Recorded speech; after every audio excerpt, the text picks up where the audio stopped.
Hi అండి, welcome to హరిత kitchen. ఈరోజు రెసిపీ వచ్చి చికెన్ కర్రీ. ముందుగా స్టవ్ వెలిగించుకొని ప్యాన్ పెట్టుకొని ఆయిల్ వేసుకోవాలి. ఆయిల్ కాగిన తర్వాత ఉల్లిపాయలు పచ్చిమిరపకాయలు వేసుకొని అవి ఫ్రై చేసుకోవాలి. ఇవి ఫ్రై అయ్యేలాగా మనం మసాలా మిక్సీ పట్టేసుకుందాం. అల్లం, జీడిపప్పు నూక, అలాగే గసగసాలు, వెల్లుల్లిపాయలు వేసి మెత్తగా పేస్ట్లా చేసుకోవాలి. కొంచెం వాటర్ కూడా యాడ్ చేసుకోండి. ఇలాగ మెత్తగా పట్టుకోవాలి. చికెన్ 2-3 సార్లు కడిగిన తర్వాత ఇందులో ఉప్పు, అలాగే పసుపు, కారం, ధనియాల పొడి ఈ 4 వేసుకొని మొత్తం కలిసేలా కలుపుకొని పక్కన పెట్టేసుకోవాలండి. ఇప్పుడు మనం ఉల్లిపాయలు ఫ్రై చేసుకోవాలండి. ఇవి ఎర్రగా వేగాలి. ఇవి ఎర్రగా ఫ్రై అయిన తర్వాత ముందు మనం మిక్సీ పట్టుకున్న మసాలా పేస్ట్ని ఇందులో వేసేసుకోవాలి. పచ్చివాసన పోయేలాగా ఫ్రై చేసుకోవాలండి.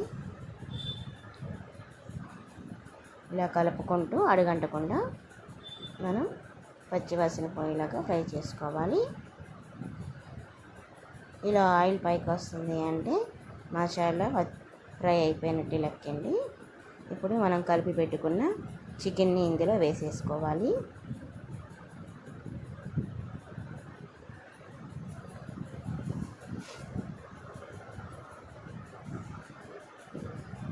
ఒకసారి కలుపుకొని ఇందులో మనం టమాటాలు కూడా వేసుకోవాలి. టమాటాలు వేసుకున్నాక కలుపుకొని మూత పెట్టుకొని 5 మినిట్స్ చికెన్ అయితే ఉడికించుకోవాలండి. ఇందులో వాటర్ వస్తుంది కదా, ఆ వాటర్ అంతా ఎగిరిపోవాలి.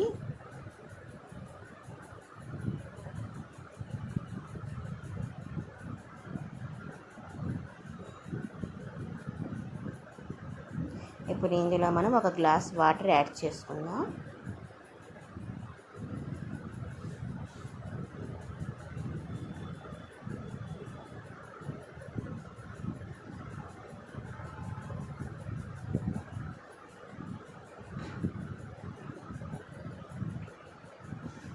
ఇప్పుడు ఒకసారి కలుపుకున్నాక కుక్కర్ విజిల్ పెట్టుకోవాలండి. 2 విజిల్స్ వస్తే సరిపోతుంది.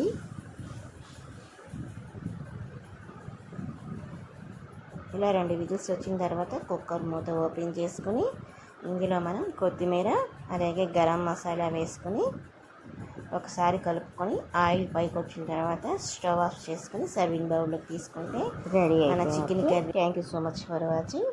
నా వీడియో కనుక మీకు నచ్చినట్టయితే నా ఛానల్ని సబ్స్క్రైబ్ చేసుకోండి. అలాగే వీడియోకి ఒక లైక్ కూడా చేయండి.